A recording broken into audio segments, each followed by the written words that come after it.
자, 그러면 우리가 알고 있는 이 토양이라고 하는 것은 과연 어떤 형태를 갖고 있느냐, 얼굴이 어떠냐 하면은 가장 핵심적인 게 토성이라고 하는 거, 소일 텍스처라고 하는데, 기본적으로 이제 양토를 우리가 가장 선호를 하고 통상적으로 가장 많습니다. 이것은 크레이, 점토 0.002mm 이하 되는 것이 몇 프로 들어있느냐를 가지고 이제 이야기를 하죠. 이 크레이라고 하는 것은 우리가 어릴 때 공작이죠. 어릴 때 우리 공작이가 새도 만들고 책상도 만들고 했던 그런 거 점토 있잖아요. 이 판매도 하죠. 이 정도의 입자, 그러니까 밀가루 정도라고 보시면 돼요. 우리가 밀가루 정도로 된 이 토양의 사이즈를 가진 게 몇 프로 있느냐를 가지고 소일 텍스처, 토양의 그 특성을 구분을 한다 이거죠. 그러면 이게 가장 많은 게 50% 이상일 때는 우리가 식토 이렇게 이야기를 하죠. 식토.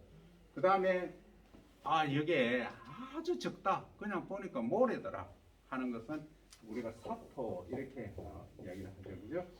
사토, 샌디 소일 이렇게 이야기하죠. 그 다음에 양토는 로움이라고 합니다. 식토는 크레이죠. 이렇게 이제 얘기를 하고. 근데 이 세 가지 얼굴만 얘기하니까 너무 단순하더라. 좀 더 사이언티픽 있게 하자 해서 여기에 가운데 넣은 게 뭐다? 사토, 양토 해서 사양토 이렇게 얘기를 하고, 이거는 양식토 하니까 너무 없어 보이죠. 그래서 많은 데서 기본적으로 이렇게 얘기합니다. 핵심적인 거, 그러니까 식양토. 그래서 이제 식양토 이렇게 부른다, 그죠? 그래서 이제 영어로 굳이 쓴다면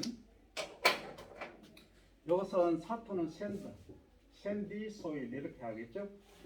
그 다음에 사양토는 샌디롬, LOAM 롬은. 그 다음에 양토는 롬이라고 했죠. LOAM. 그 다음에 식토는 크레이라고 했죠. 그 다음 이것은 크레이롬.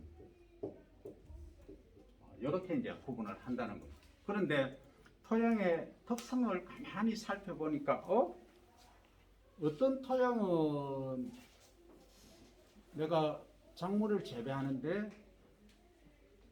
물을 일주일에 한 번씩 주니까 잘 자라는데, 어떤 토양은 가니까 물을 일주일에 한 번씩 주니까 애가 수분이 하나도 없어. 그러니까 말라가 있어. 완전 드라이가 돼.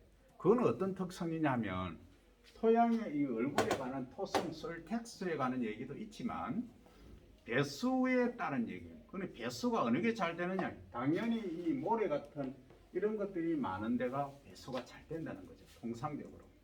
그래서 우리가 배수에 관해서 등급도 구분할 수 있지만, 통상적으로 이 정토 크레이가 많은 이쪽은 배수가 잘 안 됩니다. 물 빠짐이 잘 안 된다는 거죠. 그러면 작물을 재배할 때 물 빠짐이 잘 안 되는 데는 어떤 작물을 재배하는 것이 좋겠다? 물이 많이 필요하다고. 물이 많이 필요하고 잘 쓰러지지 않는 뿌리성 작물이 아닌 지상물을 주로 이용하는 작물, 이렇게 이해를 하고, 이쪽에 사토에 가까운 것은 그러면 뿌리, 토 중에 열매가 달리는 이런 것들을 이용하면 되겠다. 그래서 땅콩, 감자 이런 애들이 이쪽에 사토, 사양토에 재배하는 데 적합하다, 이런 얘기입니다. 그런데 말입니다, 사토, 사양토에 재배를 하니까 땅콩이라든지 감자 재배에 아주 적합해, 좋아. 근데 문제가 있어. 어떤 문제냐? 여기는 비료나 또는 수분이 흡수할 수 있는, 비료를 흡수할 수 있는 것에서 보비력이라고 하죠, 그죠? 네. 그 다음에 수분을 흡수할 수 있는 것을 보수력 이렇게 이야기를 하는데, 보비력과 보수력이 약해. 약하는 비료를 많이 줘야 돼. 그게 맹점이고 단점이라는 거예요. 그러면 우리가 스마트 농산업에서 할 수 있는 것은, 자, 그러면 여기서 시바르당 비료가 감자든 뭐든 좋습니다. 예를 들자면 20kg를 줘야 됐다 하면 통상적으로 그러면 이것을 이제 전청 시비를 기비를 줬다. 베이스알 퍼틸라이제이션을 해버렸다. 그러면은 이 다 녹아서 다 토종으로 들어가 버려요. 지하수 오염 문제가 발생해. 그러면 이것을 어떻게 한다? 분실을 한다. 필요할 때 비료를 나누어 준다. 분실 나누어 준다. 소위 탑 드레싱 위에서 준다든지 아니면 지중 점적 시스템을 이용해서 준다든지 이런 방법으로 나누어 주면 필요할 때 비료가 필요할 때 줄 수 있는 방법. 그것이 스마트 농산업이다. 그 다음에 또 이런 것도 있어요. 비료가 지금 통상적으로 나오는 것은 이제 비료를 보면 이제 속효성이 있고 지효성 이 두 가지가 크게 구분이 되는데 우리가 요소 비료, 용성 인비라든지 야마카리 이런 애들은 주로 속효성 비료예요. 한번 주면은 거의 한 일주일 안에 다 녹아버려요. 거의 다 녹아버려요. 그러면 얘가 뿌리가 이렇게 내려서 비료를 줬는데 비료가 일주일 안에 흡수를 하면 다행인데 못하면 토양 입자가 이 비료를 가지고 있으면 좋은데 못 가지고 있으면 뭐 한다? 전부 토종으로 내려가 버린다. 아니면 공정으로 휘발된다. 그래서 오염 문제가 발생하더라. 그죠? 그래서 나온 게 이제 슬로우 릴리징 퍼틸라이저라고 해서 천천히 녹는 비료, 완효성 비료 이런 것들이 이제 대두되게 된 거죠. 환경 문제도 저감시키고 또 작물에 대한 이용 효율도 비료 시비 효율이라고 하죠. 효율도 높일 수 있는 이게 이제 각종 경기화학, 남해화학 많은 이제 고려 바이오 모든 이런 비료 회사들에서 연구를 하고 있는 거죠. 그런데 말입니다. 이 비료를 그냥 요소 비료나 단비료 이렇게 시용하면은 편한데 이렇게 비료를 천천히 해서 높게 만들려고 하니까 뭐더라? 비용이 많이 들더라. 코스트가 비싸다. 그래서 배에서도 이제 단 한 번 복비 이런 애들이 있어요. 그래서 이런 것들을 하니까 비료 단가가 이제 높아지는 대신에 이용 효율도 높아지고 그 다음에 환경 문제도 저하시키더라. 그래서 앞으로는 이쪽으로 가야 된다. 그런데 말입니다. 이것보다 더 이제 효율적인 게 있더라.